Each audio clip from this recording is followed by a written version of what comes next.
जय हिंद, सलाम, स्वागत सभी देखने सुनने समझने वाले लोगों का। दिल्ली में थोड़ी सी ठंड बढ़ गई है और लगभग पिछले 5 घंटे से बारिश हो रही है। जिस क्षेत्र में मैं अभी रहता हूँ दिल्ली के, तो मौसम ज़्यादा ही गंभीर है, लेकिन खबर थोड़ी सी गर्म है आप लोगों के लिए। और खबर का संबंध दिल्ली से नहीं है, उत्तर प्रदेश की राजधानी लखनऊ से है। लखनऊ में है विश्वविद्यालय जिसको बोलते हैं लखनऊ यूनिवर्सिटी। वहाँ से आई है खबर उड़ती उड़ती, और शायद ये खबर 7 तारीख की रात्रि में आई है। और 7 तारीख की रात्रि का मतलब है कि लगभग 7 अक्टूबर को 7 बजे के बाद आई है, क्योंकि 8 सवा 8 तक इंटरनेट पर हम ऑनलाइन थे, तब तक ये खबर नहीं थी। उसके बाद ये खबर आई है। पता नहीं रात्रि में सारे अच्छे या बुरे काम क्यों किए जाते हैं हिंदुस्तान में। आप और हम दोनों ही हिंदुस्तान में रहते हैं, तो जवाब ज़रूर दीजिएगा। मेरे पास जवाब होगा तो हम भी आपको दे देंगे।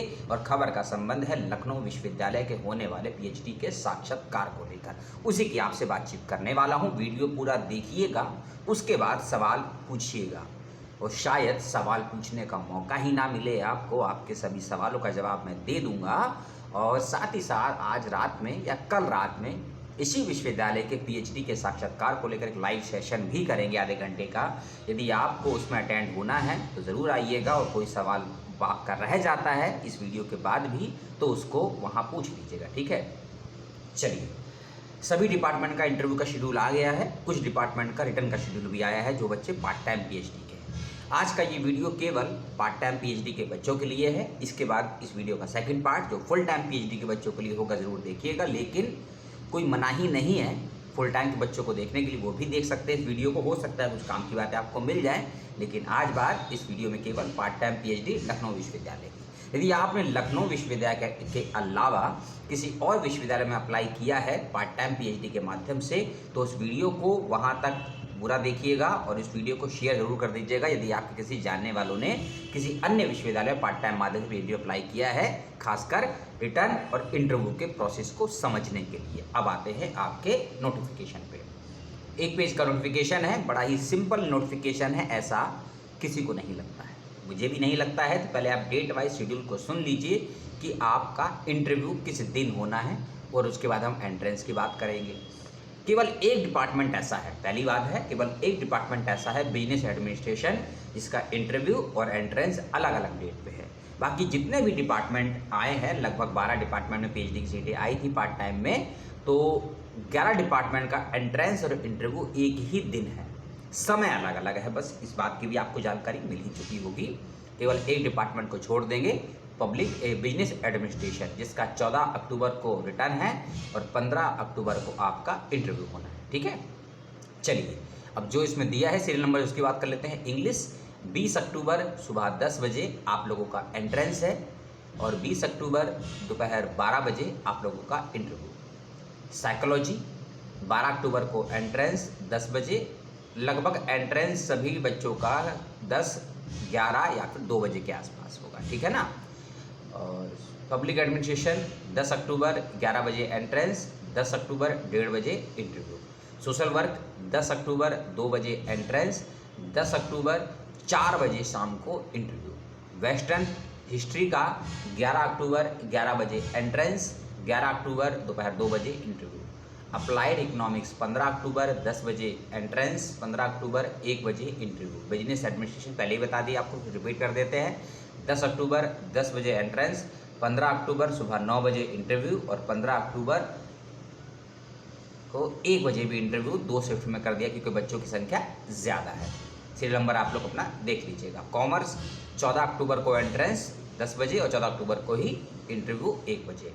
16 अक्टूबर को 1 बजे लॉ का एंट्रेंस, और 16 अक्टूबर को 3 बजे इंटरव्यू। बॉटनी 20 अक्टूबर को 11 बजे एंट्रेंस, 20 अक्टूबर को 1 बजे इंटरव्यू। जियोलॉजी 10 अक्टूबर 2 बजे एंट्रेंस, 10 अक्टूबर 4 बजे इंटरव्यू। फिजिक्स यानी कि भौतिकी 13 अक्टूबर सुबह 9 बजे एंट्रेंस, और 12 बजे 13 अक्टूबर को इंटरव्यू। ये तो आपके शेड्यूल मैंने बताया। अब आते हैं आपके, पहले बात करेंगे रिटर्न की, फिर इंटरव्यू की, और फिर डॉक्यूमेंट्स की, और उसके बाद पीपीटी की। 4 भाग होंगे, ध्यान से सुनिएगा। पहले बात करते हैं एंट्रेंस की। देखिए, 3 वीडियो मौजूद है, सभी के लिंक आपको मैं दे दूंगा इस वीडियो के डिस्क्रिप्शन बॉक्स में, और आने वाले सभी वीडियो जो आपको हेल्प करेंगे रिटर्न, इंटरव्यू और पीपीटी को बनाने, समझाने और क्वालिफाई करने में। रिटर्न में आपको एक 90 मिनट का समय मिलेगा, ठीक है, और लगभग 3, 5 या 7 पेज का एक क्वेश्चन का जवाब देना है, ठीक है। सवाल बेहद सिंपल आएगा, सवाल से मतलब है मैं आपको बता ही देता हूँ, आपसे क्या छुपाना है। अगर किसी एक का विकास को छोड़ दीजिए, किसी का भला हो जाए, क्योंकि एक विकास है जो किसी को दिखता नहीं है, और एक विकास है जो सरकार करना चाहती है, और एक विकास दुबे भी था, ठीक है। इग्नोर, हम विकास की नहीं भले की बात करेंगे, क्योंकि हमको शैक्षणिक विकास करना है और एकेडमिक विकास करना है, ठीक है। तो शैक्षणिक विकास के पॉइंट ऑफ व्यू से आपको अपना एक रिसर्च प्रपोजल लिखना है ऑन द स्पॉट, और ये वही रिसर्च प्रपोजल लिखना है जिस विषय शोध समस्या पर आप अपना शोध प्रस्ताव घर से बनाकर लेकर जाएंगे या जाएंगे। जो घर से बनाकर लेकर जाएंगे वो तो डिटेल में होगा, आपका अच्छे से आपने बनाया होगा, 7-8 पेजेस का, 10 पेजेस का, कई लोगों ने 1-1 पेज का ही बनाया होगा। जो भी आपने बनाया होगा उसको तो लेकर जाना ही जाना है आपको, लेकिन 90 मिनट में आपको वहाँ पर एक 3 पेज, 5 पेज या 7 पेज, जो भी आपकी क्षमताएं हैं, एक रिसर्च प्लान डिज़ाइन करना है। यही आपका एकमात्र क्वेश्चन होगा। अगर आप इसमें अपसेंट हो गए, अटेंड नहीं कर पाए, तो आपका इंटरव्यू नहीं होगा। और आपने इसको अटेंड किया, 90 मिनट इसमें बैठे, आपने कुछ भी लिखा हो, 1 पेज लिखा हो, 2 पेज लिखा हो, 10 पेज लिखा हो, आपका इंटरव्यू 100% हो जाएगा। यानी कि आपको छोड़ना नहीं है इसको, क्योंकि 70 मिनट का ये जो पेपर होगा, 70 नंबर का ये पेपर होगा, और 90 मिनट का, उल्टा मैंने बोल दिया, 70 नहीं 90 मिनट मिलेगा आपको, ठीक है ना। 1.5 घंटे का, 1.5 घंटे का आपको समय मिलेगा, और 70 नंबर का आपका ये रिटर्न होगा। रिसर्च प्लान इसमें आपको लिखना है, जैसे राइटअप बोलते हैं। बहुत सिंपल चीज़ें आपको लिखनी है। एक शोध विषय लिखिएगा अपना, उसका पहला पॉइंट लिखिएगा प्रस्तावना यानी कि इंट्रोडक्शन, जिसको हम भूमिका भी बोलते हैं। दूसरा पॉइंट लिखिएगा उसकी हाइपोथीसिस यानी कि कल्पना। तीसरा पॉइंट लिखिएगा उसका शोध प्रविधि यानी कि मेथोलॉजी। फिर लिखिएगा रिसर्च के क्वेश्चन, रिसर्च का उद्देश्य यानी कि इसको हम बोलते हैं ऑब्जेक्टिव। फिर लिखिएगा उसका रिव्यू ऑफ लिटरेचर। फिर लिखिएगा चैप्टराइजेशन, बिब्लियोग्राफी, खत्म हो गया।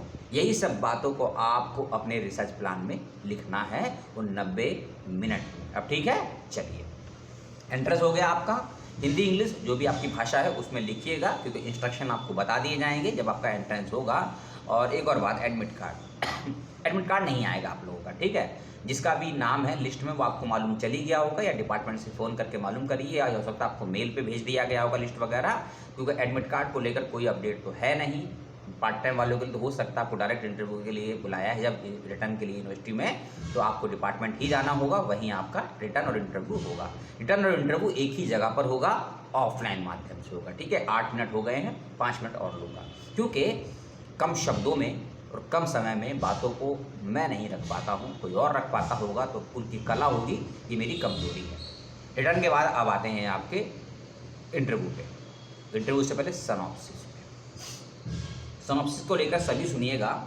आपको 1000 शब्दों का एक रिसर्च प्रपोजल बनाकर लेकर जाना है। जिन बातों को आप रिटर्न में लिखेंगे 90 मिनट में, शॉर्ट में, उसी टॉपिक पर आपको रिसर्च प्रपोजल बनाना। मान लीजिए आपने एक विषय बनाया है कि भारतीय राजनीति का प्रभाव ग्रामीण क्षेत्रों पर, है ना, और आपने समय दे दिया 1950 से लेकर 1970 के बीच में, 20 सालों का।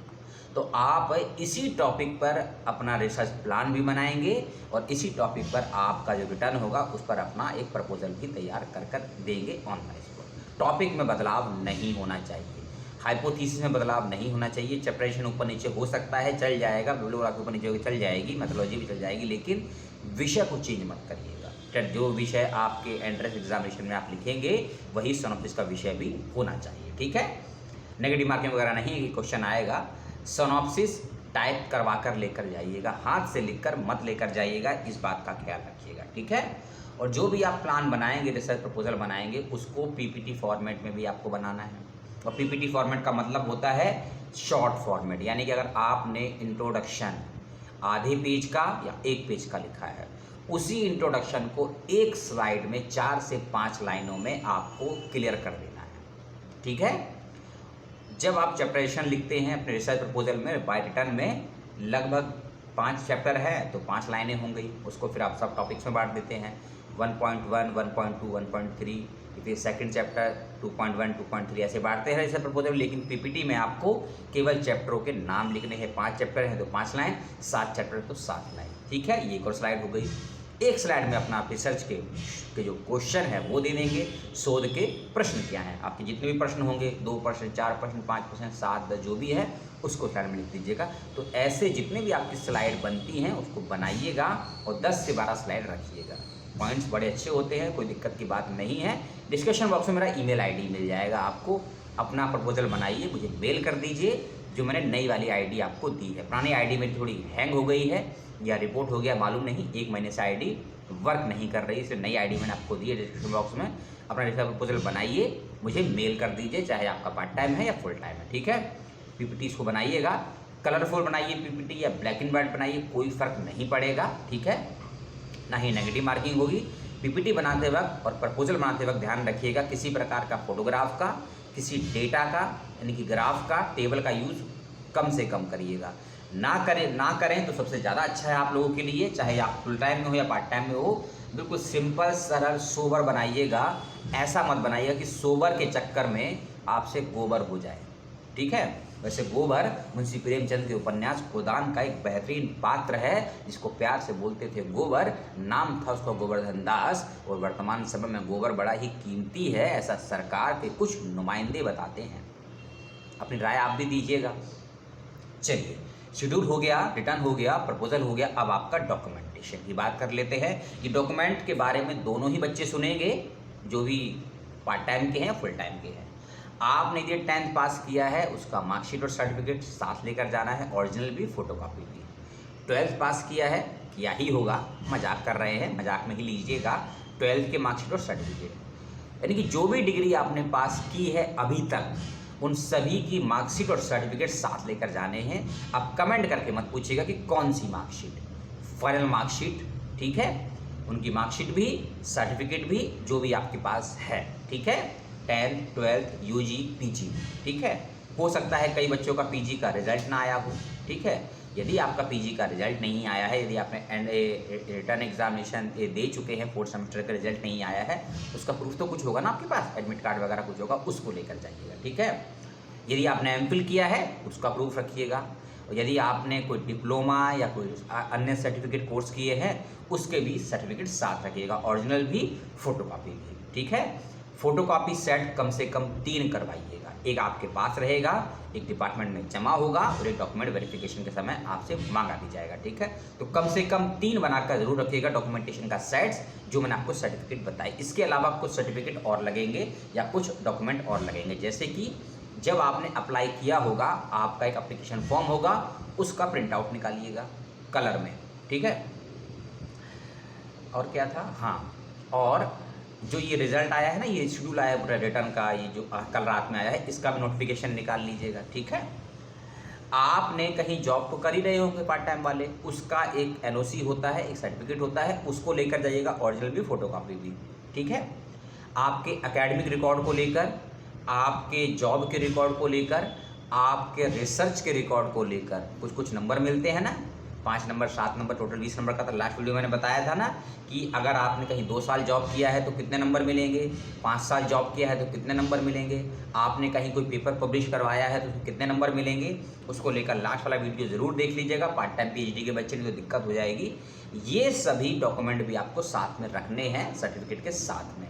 मान लीजिए आप जॉब करते करते पिछले 2-3 साल में कहीं कोई पेपर पढ़ दिया आपने, कहीं कोई पेपर पब्लिश हो गया आपने, है ना, तो उसके भी सर्टिफिकेट मिले होंगे, और अगर वो सर्टिफिकेट आप लेकर जाएंगे साथ में या जाएंगे तो उसके भी आपको नंबर मिलेंगे, इंटरव्यू में प्लस होते हैं, उसी के बेस पर मेरिट बनेगी। ठीक है, 3 क्राइटेरिया थे, एकेडमिक के, रिसर्च के और आपके पब्लिकेशन के। ठीक है, और इसके अलावा आपकी मेरिट जो भी बनेगी यूजी पीजी की 60% पे, 75% पे, और 60 से कम वालों को लेकर तो 0 है, उसको लेकर भी वीडियो में बताया था मैंने, उन सभी के लिंक में आपको। इसलिए मैंने कहा ना कि लास्ट के तीनों वीडियो अगर आप देखते हैं पार्ट टाइम या फुल टाइम के बच्चे, तभी इंटरव्यू आप पास कर पाएंगे। ठीक है, ये सर्टिफिकेट हो गए।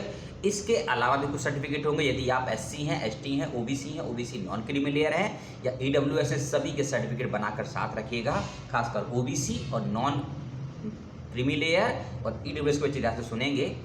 लास्ट टू लास्ट वीडियो में मैंने डेट बताई थी एक, सर 3 महीने पुराना या 6 महीने पुराना ही सर्टिफिकेट वैलिड माना जाएगा ओबीसी नॉन क्रीमी लेयर और ईडब्ल्यूएस के बच्चों के लिए। तो उस डेट को ध्यान से नोटिफिकेशन में या वेबसाइट पर कहीं ना कहीं आपको मिल जाएगा या प्रोस्पेक्टर में ध्यान से देख लीजिएगा। और जो भी आप सर्टिफिकेट लेकर जाएंगे, खासकर ओबीसी, ईडब्ल्यूएस और नॉन क्रीमी के बच्चे, उस डेट के बाद का ही बना हुआ लेकर जाएंगे। उस डेट से पहले का बना होगा तो आपको सर्टिफिकेट का बेनिफिट नहीं मिलेगा और ना ही आप उस कैटेगरी में एडमिशन ले पाएंगे, चाहे फुल टाइम है या पार्ट टाइम है। ठीक है, ये सभी आपके डॉक्यूमेंट्स थे। तो मैंने डॉक्यूमेंट्स की डिटेल, इंटरव्यू की डिटेल, प्रपोजल की, रिटर्न की आपको मैंने बताई। पार्ट टाइम पीएचडी के बच्चों के लिए हो सकता है फुल टाइम पीएचडी के बच्चों को थोड़ी हेल्प मिले, क्योंकि पार्ट टाइम और फुल टाइम पीएचडी के बच्चों की कॉमन जानकारी थी डॉक्यूमेंट्स की और प्रपोजल की, ठीक है, और पीपीटी की। अब अगले वीडियो में फुल टाइम पीएचडी की बात करें। लंबा थोड़ा शेड्यूल आया है उसका और बड़ा ही पेचीदा आया है, क्योंकि इंटरव्यू के शेड्यूल में कुछ कहा गया है जो रिजल्ट आया है ना, इंटरव्यू की लिस्ट आई, उससे मैच नहीं करता है, मिसमैच करता है। और बहुत से ब्लेंडर की है यूनिवर्सिटी ने। क्या ब्लेंडर की है बताऊंगा, ठीक है, क्योंकि आप लोग तो एक तरह से बच तो नहीं गए, मैं ये नहीं कहूँगा, क्योंकि 10 अक्टूबर, 12 अक्टूबर, 11 अक्टूबर और 14 अक्टूबर है ना, 13 अक्टूबर, यानी कि 10 से लेकर 14 अक्टूबर के बीच में हो सकता है आप में से भी किसी बच्चे का यूजीसी का एग्ज़ाम हो, वो करा हुआ क्लैश, उसका कोई समाधान नहीं दिया है विश्वविद्यालय ने। सीधा मतलब यही है, जो भी सुन रहा है इस वीडियो को, चाहे लखनऊ विश्वविद्यालय कोई अधिकारी हो, शिक्षक हो, शोधार्थी हो, कान खोल कर सुन लीजिए, विद्यार्थियों शोधार्थियों से मत खेलिए। वैसे खेल लीजिए, आदत हो गई है खिलवाने की, क्योंकि भविष्य किसी का खराब होता है ना, ये किसी को चिंता नहीं है आज के दौर में। हाँ, खराब होने के बाद कमियां आपकी ही निकाली जाएंगी, क्योंकि आपने आवाज़ नहीं उठाई। अगर ज़ुबान है तो बोलिए, अगर ज़ुबान होते हुए चुप है तो चुप रहिए। और एक चुप फिल्म आई है, उसको देख लीजिए, थोड़ा मनोरंजन भी होगा, सोचने का मौका भी देगी फिल्म। अगले वीडियो में फुल टाइम पीएचडी लखनऊ विश्वविद्यालय की बात करेंगे। आपके जहन में कोई सवाल आया हो तो पूछ लीजिएगा। यदि वीडियो पूरा देखा है तो सवाल तो उठेगा नहीं, लेकिन फिर भी कोई चुल्ल हो किसी के पास, पूछ लीजिएगा।